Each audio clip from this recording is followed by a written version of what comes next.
তো আপত্তির কি আছে, অসুবিধারই বা কি আছে? অসুবিধার তো কিছু নেই।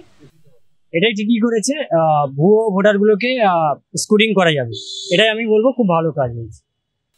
এখন সবকিছুই সম্ভব, কিছু অসম্ভব কিছু নেই। কখনোই ঠিক না। বাবা মা যখন জন্মগ্রহণ করেছে, আমার 65 বছর বয়স, 65 বছর আগে বার্থ সার্টিফিকেট দেওয়ার কোনো নিয়মই ছিল না।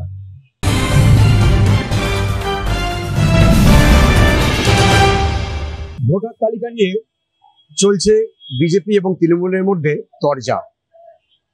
বিজেপির তৃণমূলের অভিযোগ যে বিহারের বিধানসভা নির্বাচনের আগে নির্বাচন কমিশন যে নির্দেশ দিয়েছে সেটা কার্যত বেআইনি।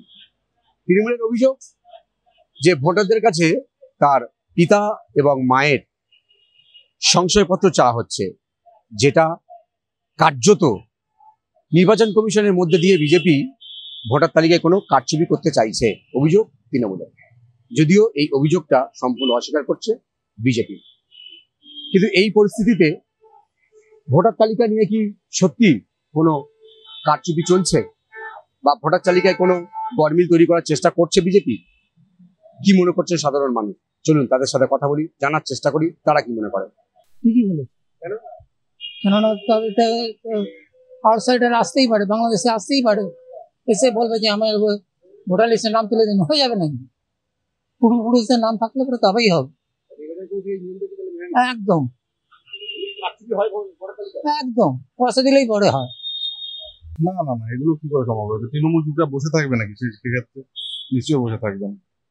ভোটার তালিকা কি করে কারচুপি করা সম্ভব নয়। ঠিক আছে, এখন ভুয়ো ভোটার তো কিছু সবসময় শুনি, আমরা নিউজেই শুনি যে ভুয়ো ভোটার আছে। কিভাবে আছে, মানে ভোট দিতে গিয়ে দেখছে ভোট পড়ে গেছে বা জোরজবরদস্তি ভোট দিচ্ছে না, সেসব ক্ষেত্রে ঠিক আছে। বাট ভোটার তালিকায় হয়তো কারচুপি হবে না, কিন্তু ভোট হয়তো দিতে যেতে পারবে না, এরকম তো হচ্ছেই। কখনোই ঠিক না। বাবা মা যখন জন্মগ্রহণ করেছে, আমার 65 বছর বয়স, 65 বছর আগে বার্থ সার্টিফিকেট দেওয়ার কোনো নিয়মই ছিল না। ছিল কি? তাহলে বাবা মার সার্টিফিকেট কোথায় থেকে দেবে? দিতে পারবে না। আমরা শুধু নয়, যারা এই নিয়ম চালু করছে তাদেরও মনে হয় নাই। তৃণমূল বলছে এটা অ্যাকচুয়ালি ষড়যন্ত্র বিজেপি। ষড়যন্ত্র কিনা বলতে পারবো না, তবে নিয়মটাই ঠিক না বলে মনে হয়। এখন সবকিছুই সম্ভব, কিছু অসম্ভব কিছু নেই। এখন কে রাজনীতি ফায়দা নেওয়ার জন্য বলছে এখন সবকিছুই সম্ভব। আমার ধারণা কোন পার্টি কি বলছে সেই নিয়ে আমাদের মানে মাথা ঘামানোর কিছু নেই। এবার কি হচ্ছে সেটা জনসাধারণও জানছে না, সবই ওনাদের হাতে, ওনারাই করবে, আমরা কি করবো? এখন সবই সম্ভব, এখন মানুষ ভোটও দিচ্ছে, সবই করছে। এরকম কোনো ব্যাপার না, জনসাধারণ যাকে চাইবে সেটাই হবে, এটাই সর্বশেষ, এটাই বার্তা দিতে চাইছি। করা সবই সম্ভব, এটা বিশেষ কিছু নয়, করা যেতে পারে। ভুয়ো ভোটার ঢোকা সম্ভব, এটা হতে পারে। এটাই ঠিকই করেছে, ভুয়ো ভোটারগুলোকে স্ক্রুটিং করা যাবে। এটাই আমি বলবো খুব ভালো কাজ হয়েছে। তো আপত্তির কি আছে, অসুবিধারই বা কি আছে?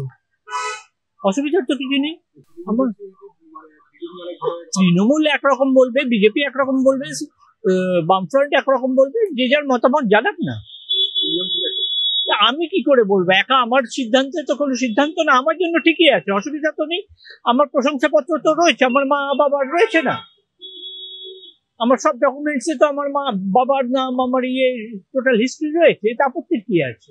তৃণমূল যে অভিযোগটা বারবার তুলছিল ভোটার তালিকা নিয়ে, সেই অভিযোগটাই কিন্তু সমর্থন করছেন বেশিরভাগ সাধারণ মানুষ। ক্যামেরায় রবি দত্তের সঙ্গে বিশ্বজিৎ হালদার, ওঙ্কার বাংলা।